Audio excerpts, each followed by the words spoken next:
നമ്പ്യാരെ, നിങ്ങൾ? ഞാൻ കായലിൽ ചാടി. പ്രഭാകര, ഞാൻ പറയാൻ പോകുന്ന സത്യം കേട്ട് നീ ഞെട്ടരുത് എന്ന് ഞാൻ പറയുന്നില്ല, നീ ഞെട്ടും. എന്നെ വകവരുത്തി അതേ സിഐഡികൾ ഇവിടെ എത്തിയിട്ടുണ്ട്. ആദ്യമായിട്ടാണ് നിന്റെ ഒരു കഞ്ചാവ് ലോറി പിടിക്കുന്നത് നീ പറഞ്ഞില്ലേ? അതിൽ അത്ഭുതപ്പെടാനൊന്നുമില്ല. നിന്റെ കഞ്ചാവ് ലോറി മാത്രമല്ല, നിന്നെ അവർ നാമാവശേഷമാക്കും. ആ സിഐഡികളെ നീ കണ്ടോ? കണ്ടു. ഉരുവിൽ കയറുന്ന തൊട്ടു മുമ്പ് ഞാൻ അവരെ കണ്ടു. ഉടനെ എടുത്ത് കായലിൽ ചാടുകയും ചെയ്തു. മദ്രാസിൽ കണ്ട അതേ 2 മലയാളി സിഐഡികൾ. ഇനി ഒരു നിമിഷം പോലും ഇവിടെ നിൽക്കാൻ പാടില്ല. എന്നിട്ട് എന്തിനാ നേരെ ഇങ്ങോട്ട് പോകുന്നത്? ആഹാ, നീയും കായലിൽ ചാടിയോ? ചാടാതെ നിവൃത്തി ഉണ്ടായിരുന്നില്ല. കുഞ്ഞീഷ്ണ, ഈ കൂരിശന്റെ തലയിൽ നിന്നെടുത്ത് മാറ്റിത്ത, എന്നാൽ എനിക്കൊരു മനസ്സമാധാനം ഉണ്ടാവും. നിന്നെ പോലെ സ്നേഹമില്ലാത്ത നല്ല പ്രഭാകര, ഞാൻ അകത്തായാലും നീ രക്ഷപ്പെടണം. നിന്റെ ഈ വീടിന് ചുറ്റും സിഐഡികളെ താവളം ഉറപ്പിച്ചെന്നുള്ള കാര്യം ഉറപ്പാ. നീ വളരെ വളരെ സൂക്ഷിക്കണം. എന്റെ കാര്യം എന്തെങ്കിലും ആകട്ടെ, എന്റെ പൊന്നു കുഞ്ഞീഷ്ണ, ഇയാളെ വല്ല ചാക്കിലും കെട്ടി എവിടെയെങ്കിലും ഒന്ന് നാട് കടത്തി തരാമോ? കൊപ്ര ഇറക്കാൻ വരുന്ന ഏതെങ്കിലും ലോറിയില്? അത് മതി. ഞാൻ പോകാം പ്രഭാകര, പക്ഷെ ഇനി കൊപ്രാക്കളത്തിലേക്ക് എനിക്ക് ധൈര്യം ഇല്ലാത്തോണ്ടാ. ഈ വീട്ടിന്റെ പടിക്കകത്ത് എനിക്ക് കയറി പോരുത്. വിജയവാഡയിലെ കാസിനോ ഹോട്ടലിൽ വെച്ച്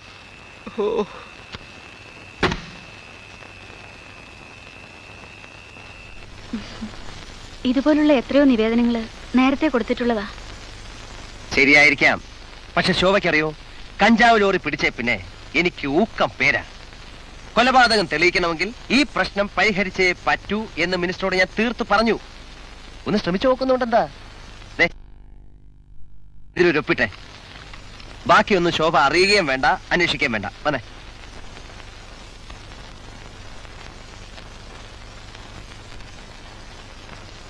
മുതലാളി, കൊപ്ര ഇറക്കി കഴിഞ്ഞു. ഡ്രൈവർ പോകാൻ റെഡിയായി.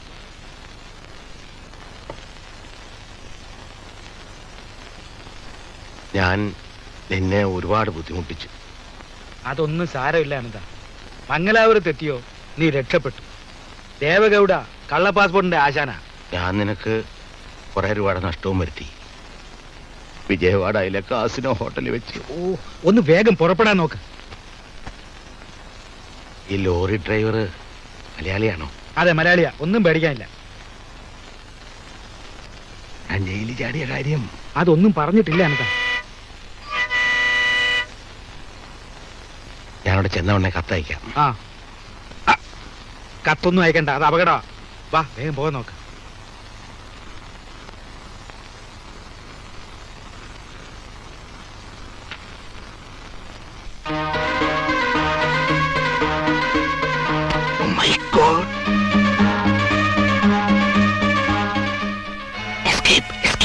എന്താടോ, എന്തു പറ്റി? സിഐഡി ചാരൻ. ആരാ സിഐഡി ചാരൻ? ആ ഡ്രൈവർ ബാലൻ. അവൻ ഡ്രൈവറല്ല, സിഐഡിമാരുടെ ചാരനാ. എനിക്ക് വളരെ നേരത്തെ അറിയാം. അവൻ കൊപ്രയിറക്കാൻ വന്നല്ല, നിന്നെ ഒറ്റിക്കൊടുക്കാൻ വന്നാ. പകരം നീ എന്നെ വിശ്വസിക്കേ. മദ്രാസ് ടാക്സി ഡ്രൈവറായിട്ടായിരുന്നു അവന്റെ അടപ്പ്. അവന്റെ സഹായത്തോടെയാ ആ സിഐഡികൾ എന്നെ വലയിലാക്കിയത്. അങ്ങനെയാണെങ്കിൽ അവൻ ഇവിടം വിട്ട് പോവില്ല. കുഞ്ഞീഷ്ണ,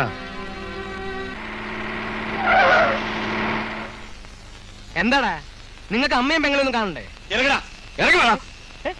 എന്തിന്?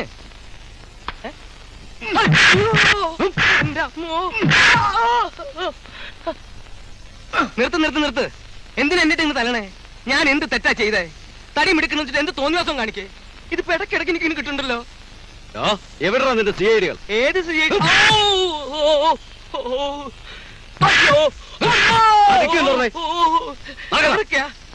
കാറിനകത്തിരിക്കാൻ സ്ഥലല്ലേ?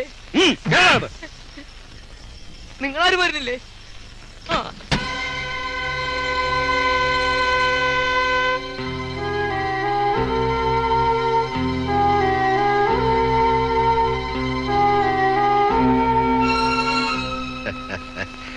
എന്താടാ ബാല, നിനക്കെന്നെ മനസ്സിലായോ? എനിക്ക് ആരും മനസ്സിലായില്ല സ്വാമി. സ്വാമിയോ?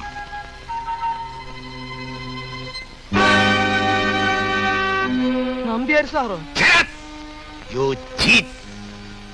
എന്നാ മരകുത്തിയ പോലെ തലയിൽ ചുമന്ന കെട്ട്? പട്ടി ദ്രോഹി, നീ കാരണം ഞാൻ ഇന്നൊരു ഗതികിട്ട പ്രേതമായിട്ട് അലയുകയാണ്. പണ്ടൊരു കാർ ആക്സിഡന്റ് പെട്ട് മരിച്ചു പോകായിരുന്ന എന്നെ നീ ആശുപത്രിയിലെത്തി ജീവിപ്പിച്ചു. അതിന് നീ എന്നോട് ചോദിച്ച വില വളരെ വളരെ കൂടുതലായിരുന്നു. വളരെ സമാധാനമായിട്ട് കള്ളക്കടത്ത് നിർത്തിക്കൊണ്ടിരുന്ന എന്നെ നീ തല പറ്റിച്ചു. എന്തൊക്കെയാ നമ്പ്യാർ സാറേ ഈ പറയണേ? എന്ത് കുറ്റം ചെയ്തിട്ടാ എന്നിട്ട് ഇങ്ങനെ തല്ലിച്ചറക്കണേ? ഒന്നും അറിയില്ലല്ലേ? ഡാ, പണ്ട് മദ്രാസിൽ എന്റെ ഓഫീസിൽ ആ സിഐഡികളെ കൊണ്ടുവന്ന നീ ആയിരുന്നില്ലേ? സിഐഡികളോ? അവർക്ക് ജോലി കൊടുക്കണമെന്ന് പറഞ്ഞ് എന്റെ രഹസ്യങ്ങൾ കണ്ടുപിടിക്കാൻ നീ കൂട്ടുന്നില്ലേ? സത്യം പറ, നീ ഒരു സിഐഡി ചാരനല്ലേ? സിഐഡി ചാരനോ? എന്റെ നമ്പ്യാർ സാറേ, തവണ അടയ്ക്കാൻ പറ്റാതെ എന്റെ ടാക്സി കാർ മാർവാടികൾ കൊണ്ടുപോയപ്പോ കണ്ടവന്റെ കൈയും കാലും പിടിച്ച ഇന്റർസ്റ്റേറ്റ് ലോറിയിൽ ഈ പണി ഒപ്പിച്ചത്. തമ്പി സാറിന്റെ കളത്തില് ലോഡ് ഇറക്കാൻ വരുന്നത് ഇത് 7ാമത്തെ തവണയാണ്. ഒന്നും പറയണ്ട, മുള്ളെടുക്കാൻ മുള്ളു തന്നെയാണ് നല്ലത്. മദ്രാസ് നിന്റെ ഭാര്യയും കുഞ്ഞുങ്ങളെയും ഞങ്ങളുടെ ആൾക്കാർ തട്ടിക്കൊണ്ടുപോയി കരിഞ്ഞിരിക്കുന്നു. അവരെ നിനക്ക് ജീവനോടെ കാണണമെന്നുണ്ടോ? എന്റെ ഭാര്യയും കുഞ്ഞുങ്ങളും 24 മണിക്കൂർ സമയം തരുന്നു. നിന്റെ ആ സിഐഡി പരീക്ഷകളെ 2 നീ തന്നെ ഇവിടെ വെച്ച് കൊള്ളണം. സിഐഡികളാണോ കുടുംബമാണോ വേണ്ടതെന്ന് തീരുമാനിച്ചോ? ഏത് സിഐഡികളെ പറ്റി സാറ് പറയണേ? സിഐഡി ദാസനും വിജയനും നീ അറിയില്ലല്ലേ? ആ തെണ്ടികളോ? അവരിവിടെയും വന്നോ? അപ്പോ വെറുതെ അല്ല എനിക്ക് ഇടയ്ക്കിടയ്ക്ക് ഇങ്ങനെ കിട്ടണേ. വേണ്ടി പോകരുത് റാസ്കൽ. സത്യമായിട്ടും എനിക്കൊന്നും അറിഞ്ഞൂടാ സാറേ. അറിയില്ലെങ്കിൽ പറഞ്ഞുതരാടാ, ഞങ്ങൾക്ക് അവരെ കൊല്ലാൻ കഴിഞ്ഞില്ല. നീ ആവുമ്പോ അവര് സംശയിക്കില്ലല്ലോ. ആലോചിക്കാൻ സമയമില്ല. എന്ത് പറയുന്നു? എന്റെ കുഞ്ഞുങ്ങള് ആ വിചാരം ഉണ്ടെങ്കിൽ ഇതാ പിടിക്ക്. 2 വെടിയുണ്ടാ. എന്റെ പൊന്നു മോൻ മുനിച്ചാമി, മോളെ കണ്ണകി, ഉങ്ക അപ്പാവുക്ക് இந்த ഗതി വന്നിടിച്ചുവല്ലോ.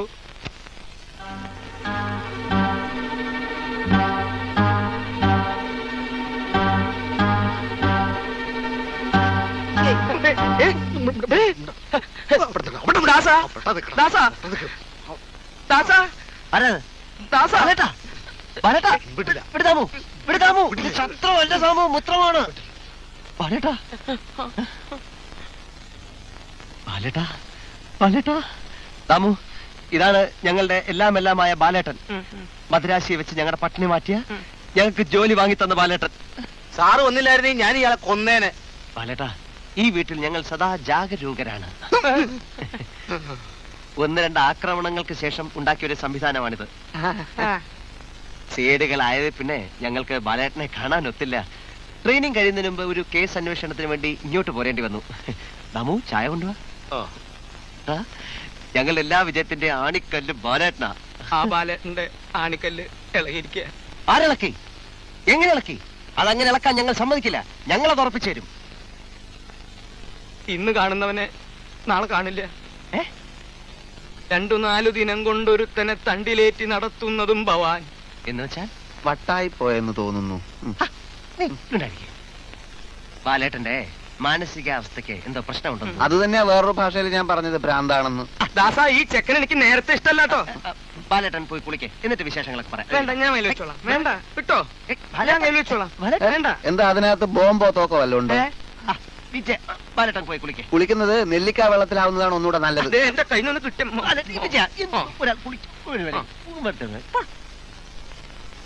ഈ ഓപ്പറേഷൻ വിജയിച്ചാൽ സിംലയിലോ ഡാർജിലിംഗിലോ അനന്തന് ഞാനൊരു ബംഗ്ലാവ് വാങ്ങിച്ചു തരും. ബംഗ്ലാവ് ഒന്നും വേണ്ട പ്രഭാകര. സുഖമായിട്ടും സമാധാനമായിട്ടും എവിടെങ്കിലും കള്ളക്കടത്ത് നടത്തി ജീവിക്കാനുള്ള ഒരു സംവിധാനം ഉണ്ടാക്കി തന്നാൽ മതി. ഈ സിഐഡികൾ ഭൂമുഖത്തു നിന്ന് ഒഴിഞ്ഞു കിട്ടിയാൽ ഇന്ത്യ ജീവിക്കാൻ എനിക്ക് ഭയമില്ല. നിന്റെ ആളുകള് ബാലന്റെ ഭാര്യയും കുഞ്ഞുങ്ങളെയും കിഡ്നാപ്പ് ചെയ്തെന്ന് പറയും സത്യമാണോ? സത്യമാണോന്ന് അവരെ കൊന്നോട്ടോന്ന് ഇപ്പൊ ഫോൺ ചെയ്ത് ചോദിച്ചേ ഉള്ളൂ. എങ്കിൽ നമ്മൾ രക്ഷപ്പെട്ടു. ബാലൻ ആ സിഐഡികളെ തീർച്ചയായിട്ടും തട്ടും.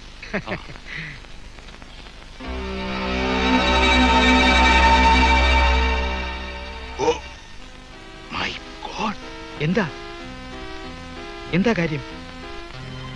പ്രഭാകര, ഈ വീട് സിഐഡികൾ വളഞ്ഞിരിക്കുക. അതിഭയങ്കരനായ ഒരു സിഐഡി നമ്മളെ വീക്ഷിച്ചോണ്ടിരിക്കുക. എവിടെ? അങ്ങോട്ട് നോക്ക്.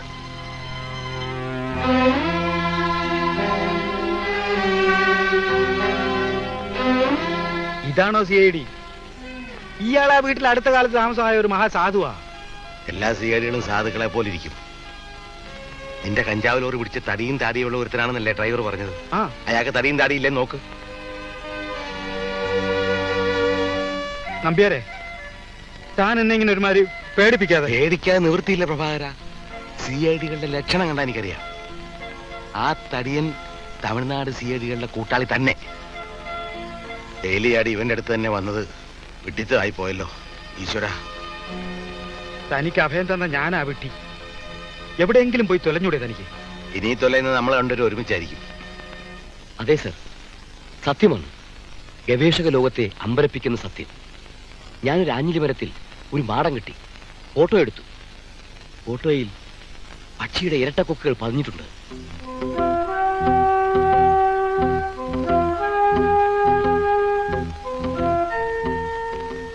ഇന്നലെ വെടിവെക്കാൻ നോക്കിയപ്പോഴാണ് തോക്കിൽ ഉണ്ടയില്ലെന്ന് മനസ്സിലായത്. ഇനി അബദ്ധം പറ്റുകയില്ല. തീർച്ചയായും ഞാൻ വെടിവെച്ച് വീഴ്ത്തും.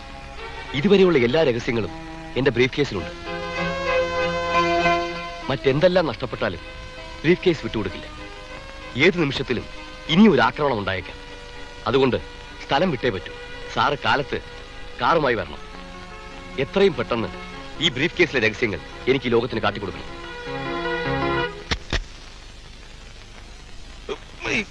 എടോ നമ്പ്യാരെ, എടോ ഇത് ഞാനാണ്.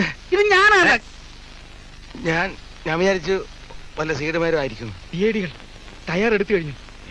നമ്മളെ വെടിവെച്ച് കൊല്ലാനാണ് പരിപാടി. അന്ന് ഞങ്ങൾ കൊന്ന അശോകവർമ്മയുടെ കയ്യിലുണ്ടായിരുന്ന ബ്രീഫ് കേസിൽ എല്ലാ രേഖകളും ഉണ്ടായിരുന്നു. ഇടുക്കിയിലെയും പീരിമേട്ടിലെയും കഞ്ചാവ് തോട്ടത്തിനെ പറ്റിയുള്ള രേഖകൾ, സ്വർണ്ണ ഒളിപ്പിച്ചു വെച്ചിരിക്കുന്ന സ്ഥലം കണ്ടുപിടിക്കാനുള്ള ഡയഗ്രംസ്, അതേപോലൊരു ബ്രീഫ് കേസ് അവന്റെ കയ്യിലുണ്ട്. അതിലെ രഹസ്യങ്ങൾ അവൻ ലോകത്തിന് വെളിപ്പെടുത്താൻ പോകുന്നു അത്രേ. അത് തട്ടണം, അത് തട്ടണം, അത് തട്ടണം.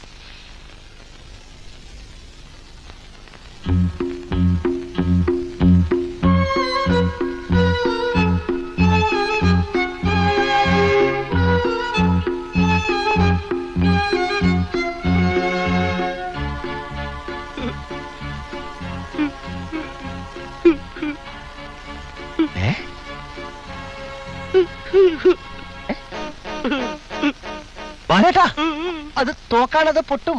പൊട്ടട്ടെ. ബാലേട്ടാ, ഞാൻ ദാസൻ, രാമദാസൻ, ബാലേട്ടന്റെ അയൽക്കാരനായിരുന്ന ആ ദാസൻ. മനുഷ്യനെ ഉറങ്ങാനും സമ്മതിക്കില്ലേ? അനങ്ങി പോകരുത്. രണ്ടെണ്ണത്തിന് ഞാൻ തട്ടും. ദാസാ, ഇയാൾക്ക് പ്രാന്താണെന്ന് ഞാൻ പറഞ്ഞപ്പോ നീ വിശ്വസിച്ചില്ല. ബാലേട്ടാ, നിങ്ങൾ എനിക്ക് എത്രയും പെട്ടെന്ന് കൊല്ലണം, അല്ലെങ്കിൽ എന്റെ ഭാര്യ മക്കളെ അവന്മാർ തട്ടും. ബാലേട്ടൻ എന്തൊക്കെയാ പറയുന്നത്? വന്നപ്പത്തോട് ഞാൻ ശ്രദ്ധിക്കുന്ന ഈ മാറ്റം എനിക്കൊന്നും മനസ്സിലാകുന്നില്ല. ബാലേട്ടാ, എനിക്ക് വയ്യ. രണ്ടാളും തന്നെത്താൻ വെടിവെച്ചങ്ങ് ചാവ്. എന്റെ ഭാര്യയും കുട്ടികളെയും അവന്മാര് കൊണ്ടുപോയി. നിങ്ങൾ ചത്തില്ലെങ്കിൽ അനന്തൻ നമ്പ്യാരെ അവരെ കൊല്ലും. അനന്തൻ തമ്പിയാരോ? അതെ, അനന്തൻ നമ്പ്യാര് എന്നെ. നിങ്ങൾ കാരണം ജയിലിലായ നമ്മുടെ പഴയ അനന്തൻ നമ്പ്യാർ. കൊപ്പർ ഇറക്കാൻ വന്ന എന്നെ നമ്പ്യാരുടെ ആളുകൾ തല്ലിച്ചതച്ചു. പിന്നെ ഈ തോക്കും തന്ന് ഇങ്ങോട്ട് അയച്ചു, നിങ്ങളെ കൊല്ലാൻ. നമ്പ്യാർ ഇവിടെ ഉണ്ടോ? ഇവിടെ ഉണ്ട്. ജയിൽ ചാടിയത് തന്നെ നിങ്ങളെ തട്ടാനാണത്രേ. നമ്പ്യാരുടെ ഇവിടുത്തെ സഹായികൾ ആരൊക്കെയാണ്?